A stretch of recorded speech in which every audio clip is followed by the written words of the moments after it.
नमस्कार, अलगधारमा स्वागत छ। म कृष्ण तिमल सिन्हा।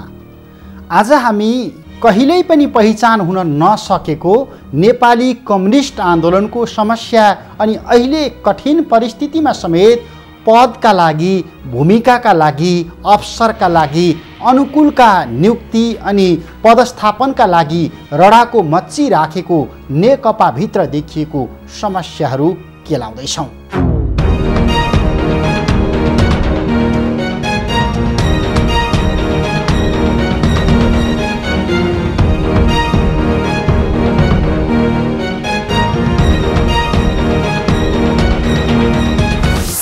हामीले अघिल्लो अङ्कमा एउटा प्रश्न उठाएका थियौँ। कतै एउटा झुन्डले हाम्रा प्रधानमन्त्रीलाई नाङ्गो बादशाह जस्तै बनाइराखेको त छैन? नत्र कार्यकारी प्रधानमन्त्री किन निरन्तर आलोचनाको केन्द्रमा तानिराखेका छन्? आज पनि हामी यही प्रश्न गरिराखेका छौँ। सम्मानजनक जनमत सहितको शक्तिशाली सरकारको नेतृत्व गरिराखेका प्रधानमन्त्री केपी शर्मा ओली किन फेरि पार्टीभित्रै घेराबन्दीमा रुमलिनु परेको छ? आलो काँचो र अपरिपक्व अभिव्यक्तिको परिणामै हो कि अथवा ओलीले भने जस्तै यो नेपालको राष्ट्रिय स्वाधीनताको पक्षमा उभिँदाको नतिजा हो? यो सम्बन्धमा सरकारले सत्य तथ्य सार्वजनिक गर्नै पर्छ, किनकि यो राष्ट्र राष्ट्रियता, स्वाधीनता अनि राष्ट्रिय अखण्डताको पक्षमा उभिँदा अनायासमै भीमसेन थापाहरू सेरिएको देश हो। त्यसैले वास्तविकता छर्लङ्ग हुनुपर्छ। नेकपाभित्र कि वार कि पारको रडाको, ओलीलाई पच्युत गर्ने संस्थापन इतरको रणनीति, नेकपामा पुनः अस्थायी युद्ध विराम कि पार्टी विभाजन?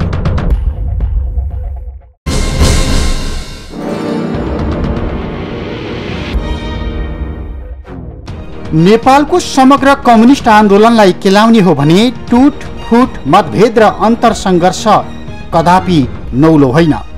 तर पनि 2053 साल असोज 4 गते संसदबाट महाकाली सन्धि पारित भएपछि तत्कालीन नेकपा एमालेमा आएको विभाजन सबैभन्दा गम्भीर मानिन्छ। जुन विभाजनको पीडा र रापमा पिल्सिराखेका तत्कालीन नेकपा मालेका नेता वामदेव गौतम अहिले पुनर्गठित नेकपाभित्र हिसाब किताब खोजिराखेका छन्। महाकाली सन्धिमा भएको राष्ट्रघात स्वीकार्नुपर्छ अनि अध्यक्ष ओलीले आत्मआलोचना सहित आफूलाई उचित जिम्मेवारी दिनुपर्छ भन्ने माग उठाइराखेका वामदेव गौतमकै लाइनमा पूर्व माओवादीको एउटा धार अनि पूर्व एमालेका नेता माधव नेपाल सहितको धार पटक पटक सङ्गठित भएको देखिन्छ। जुन असन्तुष्टि चिर्दै अहिलेको सरकारको निरन्तरता अनि एकताबद्ध नेकपा कायम राख्नु वर्तमान प्रधानमन्त्री ओलीको मुख्य चुनौती बनेको छ। यसका लागि राजनीतिक चलाखीसँगै त्याग समेत आवश्यक पर्न सक्छ। तर मुलुक असाधारण सङ्कटमा फसिराखेको बेला प्रधानमन्त्रीको पदमा रहेका नेकपाका अध्यक्ष केपी शर्मा ओलीले पार्टीका नेताहरू सङ्गठित रूपमा सरकारका विरुद्धमा उत्रिएको अनि मुलुकको आधिकारिक नक्सा जारी गरेपछि रिसाइराखेको भारतले गम्भीर चलखेल सुरु गरेको सार्वजनिक अभिव्यक्ति यही बीचमा दिएका छन्। यसले प्रचण्डहरूको माग अनि दबावलाई संशयपूर्ण बनाइदिएको छ। 146 वर्ष उपभोग गरेको जमिन 58 वर्षदेखि खोसिएको छ। त्यो फिर्ता ल्याउन हामीले खोज्यौँ। हाम्रो जमिन फिर्ता ल्याउन खोज्यौँ, अरूको जमिनमा दाबी गरे होइन, अरूको जमिन अतिक्रमण गरे होइन, अरूको जमिन हस्तक्षेप गरेको होइन। त्यसकारण हामीले कुनै गल्ती गरेका छैन। तर नेपालकै नेताहरू लागेका छ, बहस चलेको छ। अहिले केपी ओलीलाई हटाइ हुँदैन। प्रधानमन्त्रीको यो अभिव्यक्ति सार्वजनिक भए लगत्तै प्रचण्ड सहितको तत्कालीन नेकपा माओवादीको धार अनि माधव कुमार नेपाल सहितको एमालेको पुरानो धार सशक्त रूपमा सरकारका विरुद्धमा उभिएको पनि छ। यसले पनि सरकार आन्तरिक तथा बाह्य रूपमा सङ्कटमा परेको स्पष्ट सङ्केत गर्छ। जुन जारी स्थायी कमिटीको बैठकमा चरण चरणमा छताछुल्ल भएको छ अनि नेताहरूले कयौं चरणमा गोप्य भेला समेत गुजारिसकेका छन्। बैठक त विभिन्न विषयमा छलफल गर्नलाई नै बोलाइन्छ। त्यो बैठकमा विभिन्न विषयमा छलफल हुन्छ।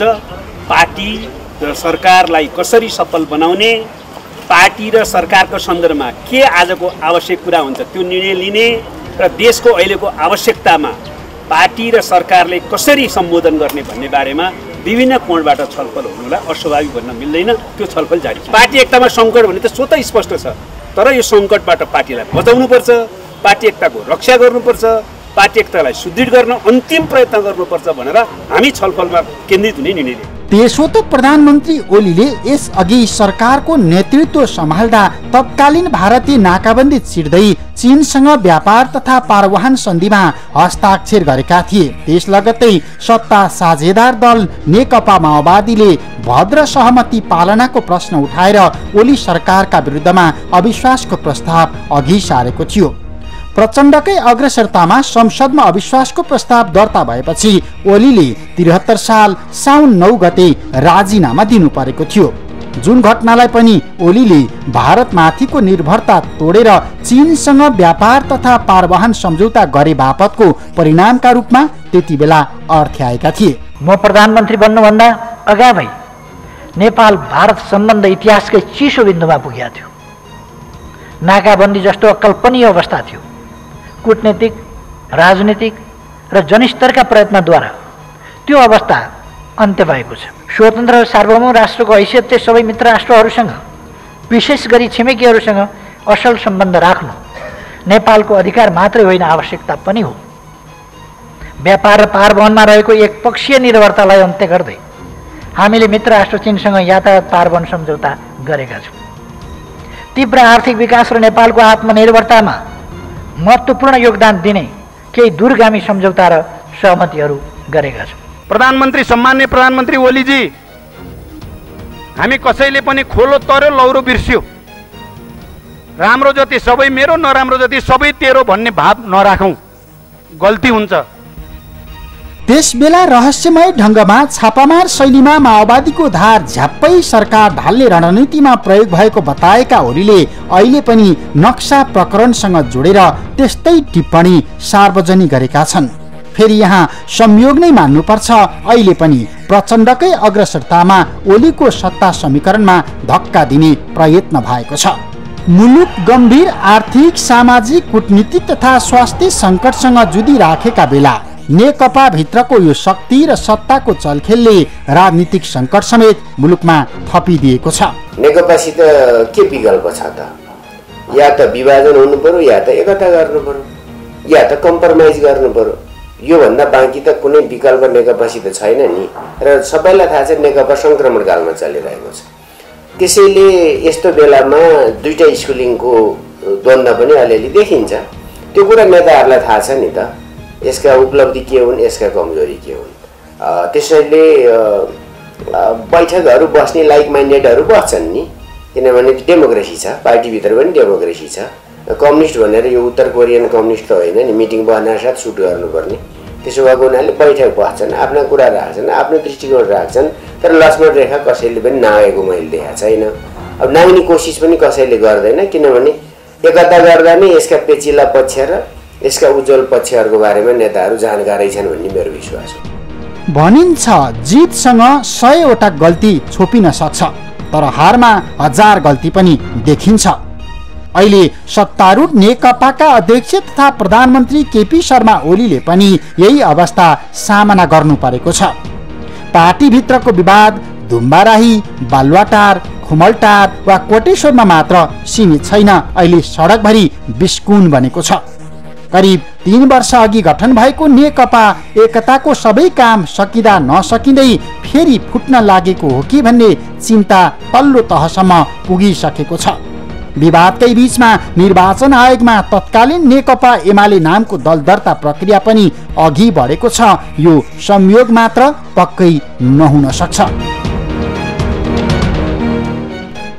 दोस्रो संविधान सभामा सबैभन्दा ठूलो दल बनेको कांग्रेस बराबरकै हैसियत तत्कालीन एमाले बनाएपछि वामदेव गौतमसँग कार्यगत एकता गरेर संसदीय दलको नेता चुनिएका केपी शर्मा ओली त्यसपछि लगातार नेपालको राष्ट्रिय राजनीतिको मूलधारमा मूल नेता बनेका छन्। तर शक्तिशाली भूमिकामा पुग्दाका अधिकांश सहयात्री यो बीचमा ओलीसँग चिडिएका छन्। पार्टीलाई कज्याउन थालेको, पार्टीको नीति र निर्देशन अवज्ञा गरेको, सरकार सञ्चालनमा एकलौटी कार्यशैली अपनाएको, भ्रष्टाचार अनियमितता नियन्त्रणमा असफल भएको जस्ता संगीन आरोप ओली नेतृत्वको सरकारमाथि लगातार लागिराखेको छ। संसदमा बोलेर पत्रिकाका कुराले देशभरि भ्रम फैलाउने स्थिति आयो। यसले राम्रो गर्यो कि गरेन? दोस्रो, राष्ट्रियता, राष्ट्रिय अखण्डता, दौत्य सम्बन्ध मित्र राष्ट्रहरू खलबल्याउने नियतले काम गर्नेलाई नेपालमा कानुन छ कि छैन? त्यस प्रकारको चाहिँ नि कारबाही सरकारले सुरु गर्यो कि गरेन? अनि विशेष सेवा बनाएर बढेमा संयन्त्र बनायो, त्यसले के काम गरिरहेछ यस विषयमा थाहा चाहियो। 2072 साल असोजमा संविधान जारी गर्दा भारतको दबाव शैली अनि नाकाबन्दी रणनीतिका विरुद्धमा अडान लिएसँगै लोकप्रिय बनेका ओलीले पछिल्लो पटक मुलुकको नयाँ नक्सा जारी गर्ने प्रश्नमा पनि राष्ट्रवादी देखिने गजबको अवसरलाई उपयोग गरेका हुन्। ओलीको चरित्र राष्ट्रवादी हो अथवा होइन, यो महाकाली सन्धिको पृष्ठभूमिमा उभिएर बेग्लै बहस गर्न सकिन्छ। तर पाएको अवसरलाई राम्रोसँग उपयोग गरी राष्ट्रवादी बन्ने अवसर भने ओलीले अहिले पनि सदुपयोग गरेका छन्, जसलाई अहिले नेकपा भित्रको अन्तर्कलहको प्रधान कारणका रूपमा ओली स्वयंले अर्थ्याइराखेका छन्। नेकपाको अर्को धारले यसको निरन्तर प्रतिवाद गरिराखेको छ। सबै कुरा दोष चाहिँ केपीलाई लगाएर हुँदैन। केपीले बोली चाली शैली व्यवहार टाइम टेबलमा ध्यान दिनुपर्छ, उहाँको कमजोरी छ, पर्याप्त छ, लेथर तरिका छ। तर के हो भन्दाखेरि चाहिँ दार्चुलाको कुनै अब क्वारेन्टाइनमा चाहिँ अप्ठ्यारो पर्यो भने केपीलाई गाली गर्ने। र मैले भने महाभूकम्प गयो, केपी ओली अध्यक्ष हुनुहुन्थ्यो, उहाँले लाखौँ युवा कार्यकर्ताहरू मेची महाकाली कुदाउनु भयो। तर कोरोनाको निम्ति चाहिँ सिङ्गो पार्टी परिचालित हुनु पर्दैन, अनि कहीँ परिचालित छैन। अनि महाधिवेशन गर्ने भने छ, संस्था नवीकरण छैन। कार्यालय मैले बुझेँ, नबुझी तथ्य नबुझी बोल्दिनँ, कुनै नवीकरण भएको छैन। मैले आज त्यहाँ उठाएँ, तपाईहरु यो हलमा बसेको स्थायी समितिका सदस्यहरू कोले नवीकरण गर्नु भएको छ। पार्टी नियमअनुसार हरेक वर्ष नवीकरण गर्नुपर्छ, नवीकरण गरेपछि उसको वैधता समाप्त हुन्छ। वैधानिकको कुरा तीन हात उफ्रिने, तर आफ्नै नवीकरण पनि भएको छ कि छैन, अनि प्रत्येक सातै प्रदेशका कमिटीको चाहिँ नवीकरण भएको छ कि छैन, जिल्ला 77 जिल्लाको नवीकरण भएको छ कि छैन, नगर कमिटीको भएको छ कि छैन भन्दाखेरि चाहिँ यसको जवाफ कोहीसँग छैन। अनि भयभरको सबै खोट जति चाहिँ केपी ओलीलाई अनि आफ्नो तापला मान्छेको जिम्मेवारी जस्तो प्रदेश इन्चार्जहरूले चाहिँ त्यो प्रदेश मनिको काम भएको नभएको हेर्नु पर्दैन। वामपन्थी एकताको नाममा सहकार्य गरेर प्रदेश तथा प्रतिनिधि सभा चुनावमा राम्रो जनमत बटुल्न सफल नेकपाले चुनावी गठबन्धनपछि प्रतिबद्धता अनुसारको लय समात्न नसकेको पक्कै हो। एमाले र माओवादीको गठबन्धनले संघीय संसदमा करिब 2/3 अनि 7 मध्ये 6 वटा प्रदेशमा करिब 2/3 बहुमतको साथ जित निकाले पनि पार्टी एकता अझै भावनात्मक बन्न सकिराखेको छैन। तथापि तत्कालका निम्ति अस्थायी युद्धविराम गरेर अघि बढिराखेको नेकपा भित्रको समस्या अहिले भने किवार कि पारको अवस्थामा छताछुल्ल भएको छ।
अब प्रतिष्ठाको विषय बनायो भने हाम्रो प्रतिष्ठा भनेको नेपालको प्रतिष्ठा, भारतको प्रतिष्ठा हाम्रो जातिको विषय हो।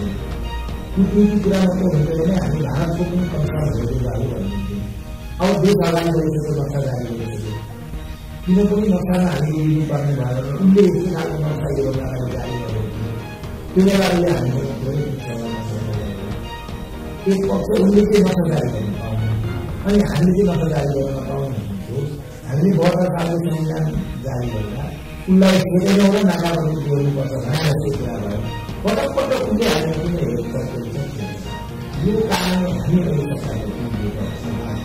2074 साल फागुनमा दोस्रो पटक सरकारको नेतृत्व सम्हालेका ओलीका निम्ति यो अन्तर सङ्घर्ष अन्तर कलह पक्कै नौलो चाहिँ होइन।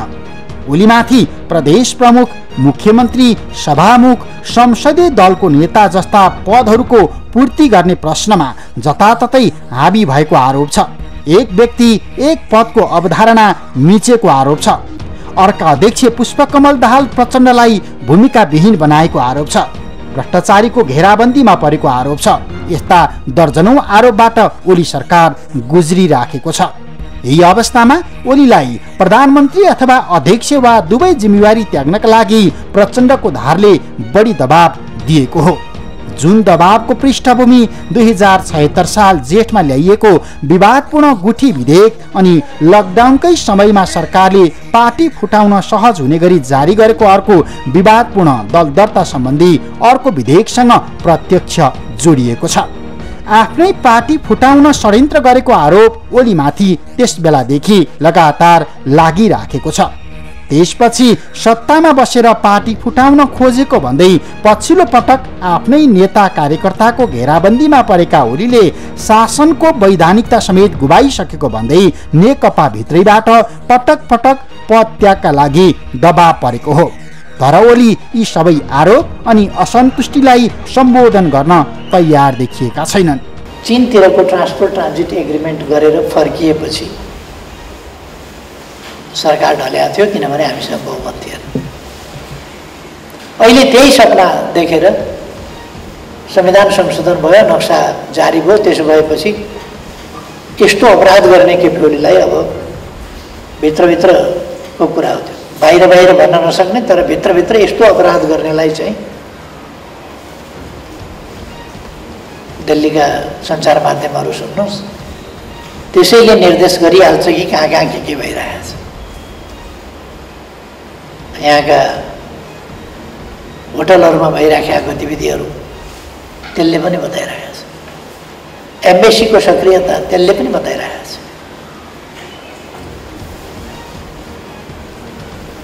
तर म तपाईँहरूलाई यति भन्दैछु, नेपालको राष्ट्रियता यति कमजोर छैन। नक्सा छापे बापत, संविधानमा नक्सा सामेल गरे बापत यस देशको प्रधानमन्त्रीलाई हटाउँछु भन्ने कसैले सपना देखाएको छ भने आजको राष्ट्रियता त्यस्तो कमजोर छैन। यो नसोचे पनि हुन्छ। समाजवाद उन्मुख कार्यक्रम ल्याउन नसकेको, नीति तथा कार्यक्रमका बारेमा पार्टीभित्र कहिल्यै पनि छलफल नगरेको, संघीयता अनुकूल कानुन नबनाएको जस्ता प्रश्न ओलीको अवरोहणको थप कारण बनिराखेको छ, जसलाई भ्रष्टाचार श्रृङ्खलाले अरू उद्दाङ्गो बनाएको छ। वाइड बडी विमान खरिद प्रकरण, यति समूहसँगको शङ्कास्पद उठबस, सेक्युरिटी प्रेस खरिद प्रकरणमा भएको घुस बार्गेनिङ काण्ड, कोरोना महामारीका बीचमा औषधि खरिदमा भएको चरम अनियमितता, अपारदर्शी खर्च प्रकरण जस्ता प्रश्नमा सार्वजनिक आलोचना भइराखेका बेला सरकारले लिम्पियाधुरा सहितको नेपालको नक्सा जारी गर्यो। यो तत्कालका निम्ति आलोचना ढाकछोप गर्ने अस्त्र अथवा जामा बनेपछि यही बीचमा परराष्ट्र मन्त्री प्रदीप गेवालीले संसदको रोस्ट्रममा उभिएर अर्को एउटा विवादपूर्ण अभिव्यक्ति दिए। चीनले अतिक्रमण गरेको नेपाली गाउँका विषयमा दिएको यो भनाई आफैमा विवादपूर्ण थियो, किनकि कुनै पनि क्षेत्र, भूगोल अथवा नागरिक समूहले आफैले निर्णय गर्दैमा कुनै पनि मुलुकको अखण्ड भूमि स्वत दोस्रो मुलुकमा मिसिन सक्दैन। तर यहाँ परराष्ट्र मन्त्रीले सरकार चीन परस्त बनिराखेको आरोप लागिराखेका बेला यस्तै संशयपूर्ण धारणा सार्वजनिक गरिदिए, जुन ओलीका निम्ति अवरोहणको अर्को कारण बन्यो। गोर्खाको रुई गाउँ नेपालकै भएको प्रमाणित हुने ताम्रपत्र हामीसँग छ, तर त्यो गाउँको के अरे दावा चीनले गर्दैछ, त्यो कुरामा के कति सत्य छ जान्न चाहन्छु। धन्यवाद। सामा गाउँ र रुई गाउँमा परम्परादेखि नै अब जति बेलासम्म औपचारिक सीमाङ्कन भएको थिएन,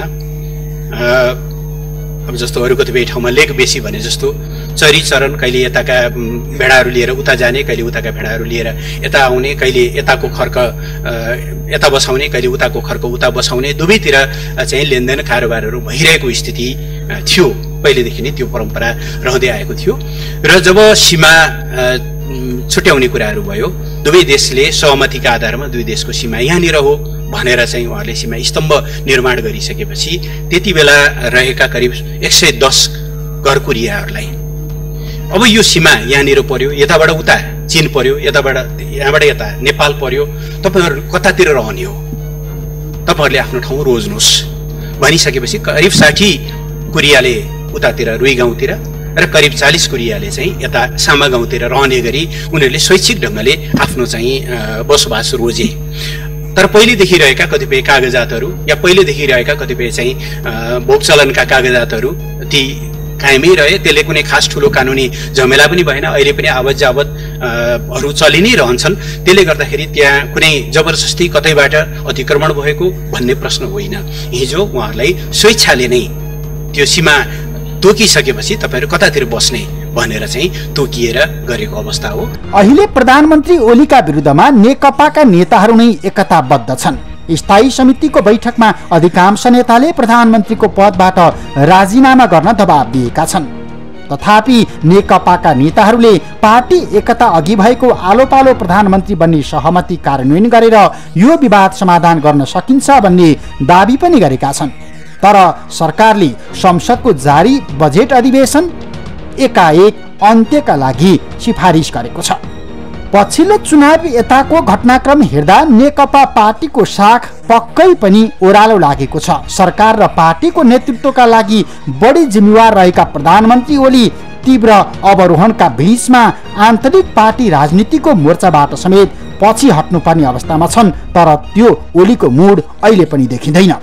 शीतल निवासमा ओलीको भेटघाट बाक्लिएको छ। खुमलटारमा नेकपाका संस्थापन इतरका नेताहरूको संख्या दिनदिनै बढिराखेको देखिन्छ। तैपनि करिब 2 वर्ष यता चलिराखेको नेकपा भित्रको यो अन्तरसङ्घर्षको निरन्तरता हो अनि यसले यसै गरी पेचिलो रूप लिँदै गयो भने संसदको नियमित अधिवेशन अन्त्य भइसकेको अवस्थामा प्रधानमन्त्री ओलीले आफू अनुकूलको अध्यादेश ल्याउन सक्छन्, विज्ञहरूले विश्लेषण गरेका छन्। तर कुनै पनि परिस्थितिमा प्रधानमन्त्रीको पदत्याग गर्ने रणनीति ओलीको अझै देखिँदैन, किनकि तुलनात्मक रूपमा ओलीका निम्ति शीतल निवास, सर्वोच्च अदालत अथवा अख्तियार दुरुपयोग अनुसन्धान आयोग पक्कै पनि यति बेला अनुकूल रहन्छ, जुन शक्तिशाली प्रधानमन्त्री हुँदाको गजबको लाभ हो। यो अवस्थामा राष्ट्रिय स्वाधीनता र एकतामा गम्भीर आँच ल्याउन खोजेको जस्ता आरोप लगाएर उल्टै विपक्षी मोर्चाका नेताहरूलाई ओलीले डामेर छाड्ने उत्तिकै खतरा देखिन्छ। किनकि यदि संसदमा सरकार फेर्ने चरणको घटनाक्रम विकास भइहाल्यो भने अहिले देखिएको कुनै पनि गुटको संख्या स्थायी नहुन सक्छ। ओलीसँग सत्ता छ अनि संसदीय दलको नेता परिवर्तन गर्ने अथवा सरकार नै गिर्ने अवस्था आइहालेमा ओली समूहले कस्ता कस्ता विकल्प प्रयोग गर्न सक्छ अहिले नै अनुमान गर्न नसकिने अवस्था छ। यही आशंकाकै बीचमा झापाकै सन्ध्या तिवारीले निर्वाचन आयोगको कार्यालयमा नयाँ पार्टी दर्ताको निवेदन दिएकी छन् अनि संसदको जारी अधिवेशन अन्त्य भइसकेको छ। यी दुवै घटना पक्कै संयोग होइनन्।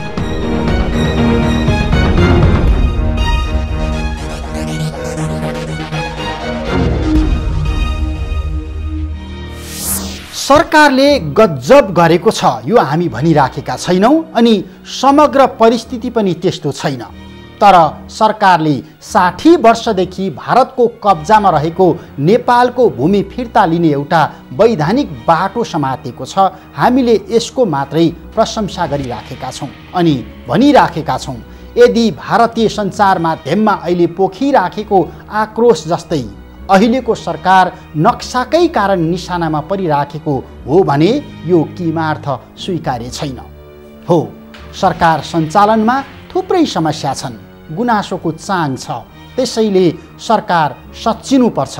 तर यसको अर्थ यो होइन कि राष्ट्रियताकै पक्षमा उभिँदा कोही पनि भीमसिंह थापा अब बन्न हुँदैन।